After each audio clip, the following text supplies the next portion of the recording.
Remain in me. Dear brothers and sisters in Christ Jesus, somebody once compared a Christian to a basketball player. To be a good player, he said, it is not enough that you know how to dribble or avoid getting fouls.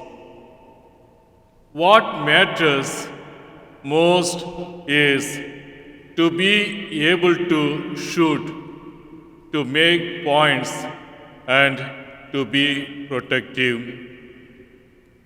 Dear brothers and sisters, today's gospel brings us a narrative in which Jesus conveys his teaching symbolically.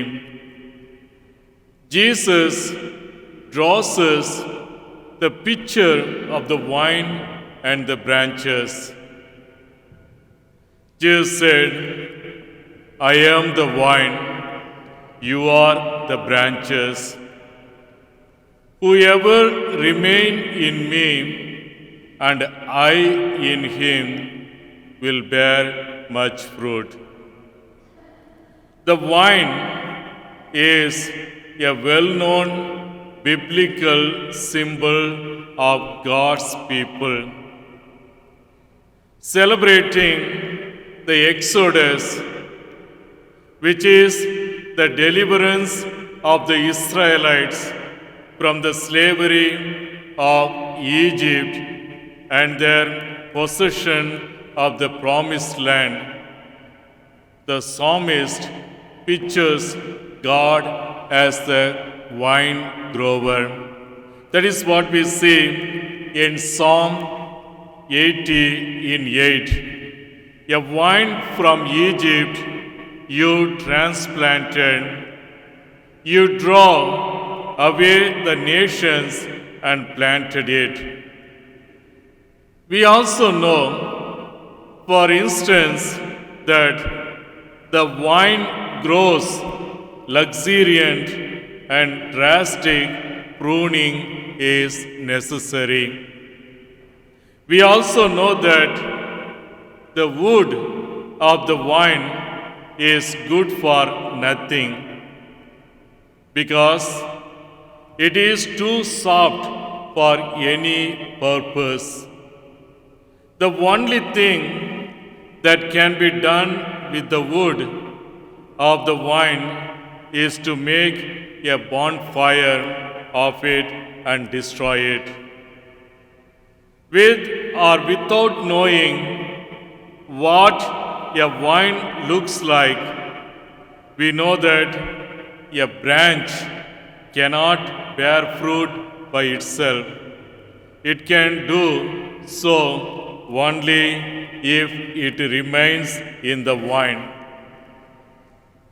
What Jesus wants us to teach us in today's gospel is the extreme necessity for us to remain. Now, what does to remain in Christ mean?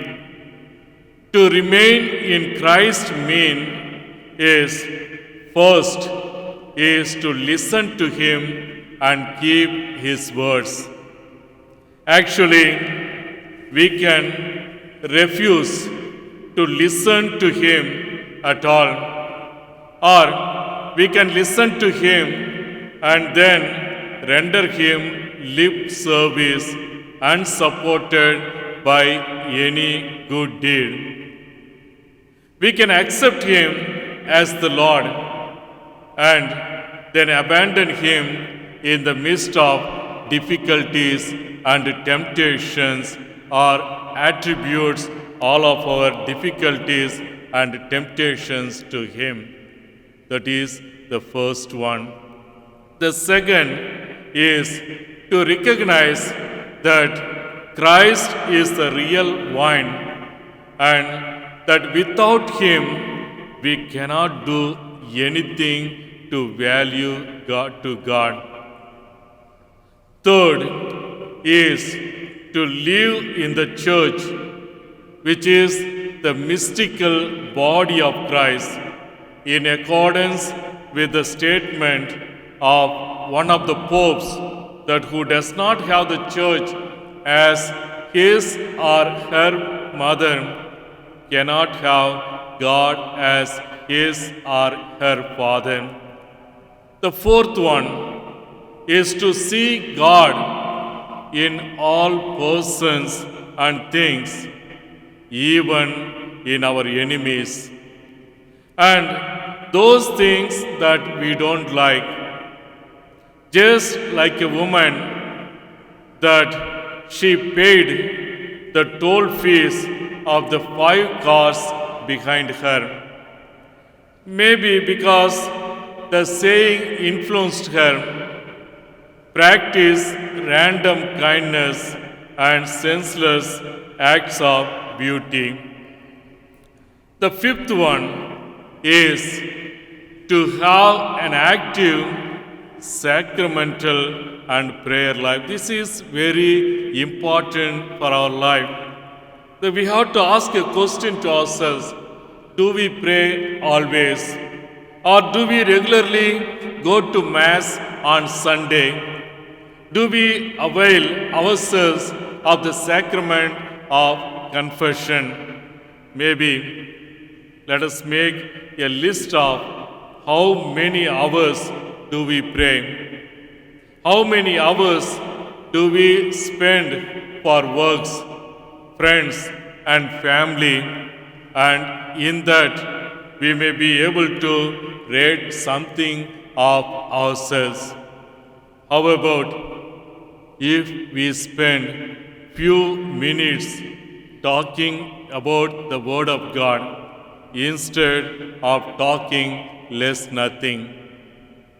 Lastly, is to be convinced that there is a need to prune the structures, methods, approaches, and others that have become old and absolute in order to give to new ones, which in turn will themselves grow old, and to remain always with the everlasting Christ, who Himself is the vine. So, my dear brothers and sisters, let us reflect all of these to see if our lives always remain in Jesus Christ, who is the vine. In the name of the Father, and of the Son, and of the Holy Spirit.